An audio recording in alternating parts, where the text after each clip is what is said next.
Hey guys, it is your boy Don Lewis coming back at you in another video, and today I'm going to be doing another top 10 video, and I'd like to welcome you all to this video because we're going to be doing a sequel to last week's video. Last week I did the top 10 of PlayStation 3 games. This week I'm going to be doing the top 10 of PlayStation 4 games. So, without further ado, let's get right into the video.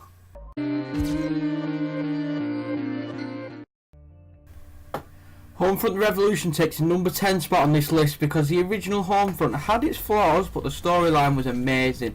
When I heard of the new Homefront, I was absolutely ecstatic. But it was just disappointing. The storyline was predictable. They didn't even follow up with the original storyline, and it was just very vague. The weapon system was confusing, where you'd start off with a pistol, you'd snap it apart, and you've got a fully automatic SMG, and it takes 2 seconds. The bike driving mechanics weren't the best. They do mess up more times than other, and I hoped and I wish this game to be carried on with the main story. That's my biggest issue. It wasn't the original storyline. Some things are not meant to be though, are they? So that was me a bit buggered. But moving on to the multiplayer, it was fun if you had a group of friends, but it got repetitive because it was the same missions over and over again. You couldn't free roam, you couldn't do that. You had to do the set missions and do them on a repeat. So that's my reasons to why Homefront Revolution is at my number 10 spot.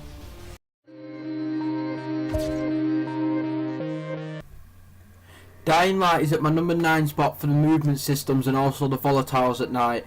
I know this game was just a remake of Dead Island with a couple of extra features, including the new movement system, but I love the Dead Island series, the original Dead Island series, Riptide. It's just, they were the best ones, and this game just feels so wrong to me. The grapple hooks, the mantling, all the parkour physics, it just kind of put me off the game a little bit. And then when you get to the night time, it's the most annoying thing ever because you're in the middle of nowhere doing a quest for some crazy person. It goes night before you can get back to a safe area, and you're being chased by about 50 volatiles, and your UV torch keeps going out. You end up dying, you respawn to an earlier save where you've not even picked up the quest yet. So that's just one like vicious circle, and it just, that's what ruins the game for me with Dying Light. So that's why it's at my number 9 spot.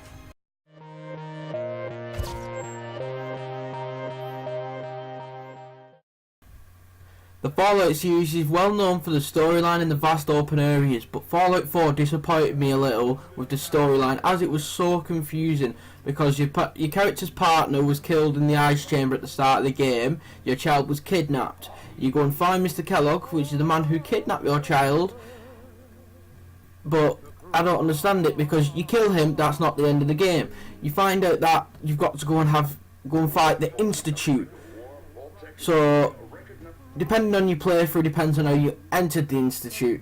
When I was on my playthrough, I used Liberty Prime and the Brotherhood of Steel. You go to kill the big bad boss of the Institute, you walk out into the room, and it's your son that got kidnapped. And it turns out Sean created the Institute and left you with a tough moral decision to kill him and work with the Brotherhood of Steel, or save him and kill the Brotherhood of Steel.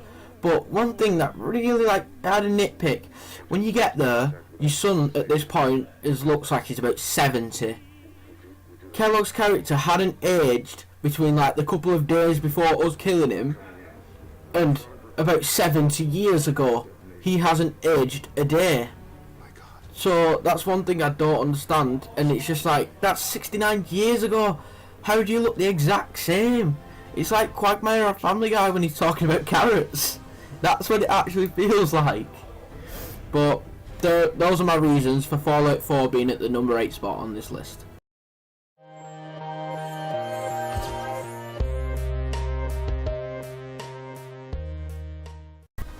Star Wars Battlefront is at the number 7 spot due to the game not having a story mode. It had 1 or 2 single player mini games, and as much as I do love a multiplayer game, I also enjoy the storyline too. And one other thing that kind of ruined it for me was it wasn't like the original Battlefront. It didn't have space battles. If it had space battles and not like the ship, air superiority type fights, I need the takeover the enemy ship by shooting the external components and capturing the point inside the control room. And it's just like the game, the blaster balancing was great, and what it said in the stats for each weapon is what it'd do.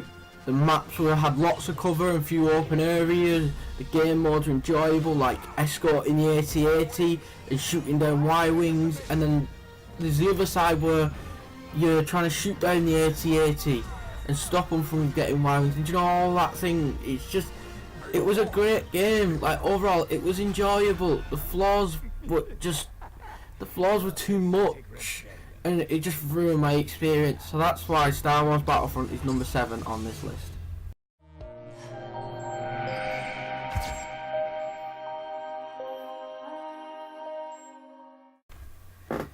Number 6, Advanced Warfare. And I know what you're all thinking before you start saying, Don, this game was awful. Why would you pick this?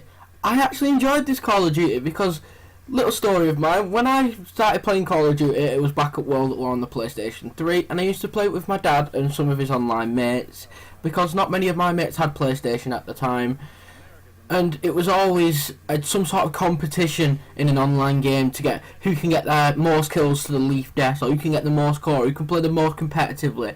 Do you know what? It was always really competitive, and I always wanted to be better than everyone else, so I was a bit of a try-hard. And if I weren't better than everyone else, and someone were beating me repeatedly, I'd get angry and I'd throw controllers. But when I got Advanced Warfare, everyone slayed it. Oh, the movement, this, and there's issues with this, and this. But that was the actual game that I enjoyed the most because of it. Because I didn't want to play it seriously. I just wanted to run around and punch people and shoot people with a mini thunder gun and, you know, like, do random shit with it. Because it showed me that I didn't have to play a Call of Duty game so competitively and get so angry when I lose. And one thing that I really did enjoy about Advanced Warfare is I was really good at it. And it is one of my favourite Call of Duties together. Like, to this day, it is. But it had its flaws, but I overlooked them because I just use this game as just being fun. So that is why Call of Duty Advanced Warfare is number 6 on this list.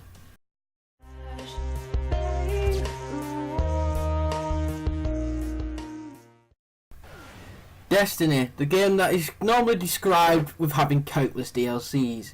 Yes, the game had its downsides, like the DLCs being stupidly overpriced, and how not having them all would mean that you cannot progress in the story. I didn't have a problem with this because I got the Destiny Legendary Edition for my birthday, so I had the first couple of DLCs, and the only one I didn't have was Rise of Iron, so me and my cousin went halves on that and shared the account. But a friend of mine called Lance, who doesn't have Rise of Iron, so he was stuck at a low light level and couldn't progress on in the game. But that's the only downfall, and in fact, well, it's not the only downfall, it's the fact that it didn't have matchmaking for raids. Hopefully, the matchmaking in Destiny 2 will be good and isn't filled with people without mics or leaving after the first cycle or a boss fight. Yeah, I have many fond memories of doing raids, strikes, crucibles on all 3 characters. I've got level 40, 400, Hunter, Titan and Warlock. And like meeting a young lad from America on a raid finding group and finding out that he's absolutely in love with a Badger CCL. And anyone that I used to raid with would know what I mean when I said shout out Noodle. So that is why Destiny is at my number 5 spot.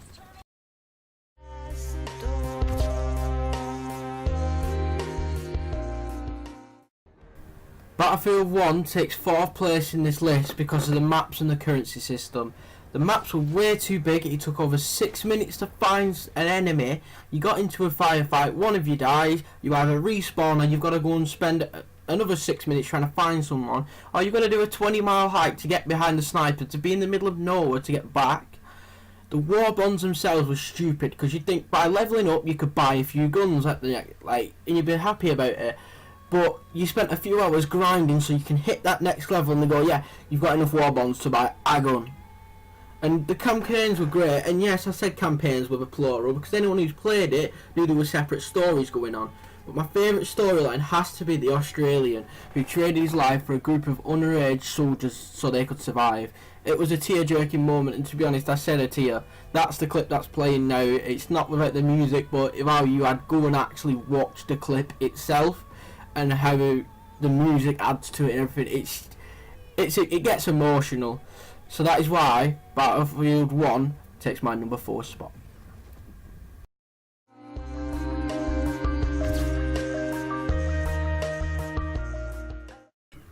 Tom Clancy's Rainbow Six Siege is third in my list because it was a great game, but it is such a hard game to get good at.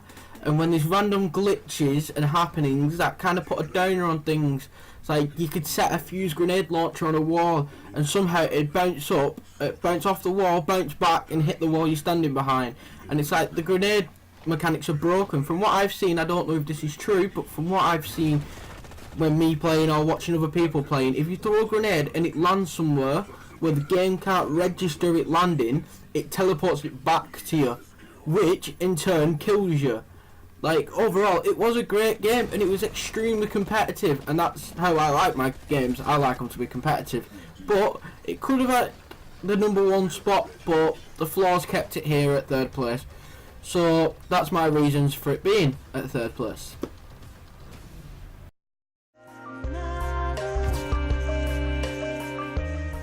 Titanfall is one of the best games to ever be released on the PlayStation 4. The storyline of Private Cooper and BT is one of the most immersive storylines I have ever seen. The AI is fully functioning and doesn't glitch, the multiplayer is fun, and how they implemented AI into the online game modes is just great. And how you have to earn your Titan, then you battle it out till your Titan either gets destroyed or you win or lose the game. And the last point about this game is it's just so smooth. It runs at 1080p at 60 FPS all the time. It doesn't drop. And for them people who think, oh, but a PC can do better than that, but that's the maximum that our brains and eyes can see FPS and pixels. So suck on them eggs, I guess. But the movement system is flawless. It's just an amazing game, but it will just not get to number 1 spot because it's not as good, in my opinion, as the number 1 game. So it's going home with the silver medal.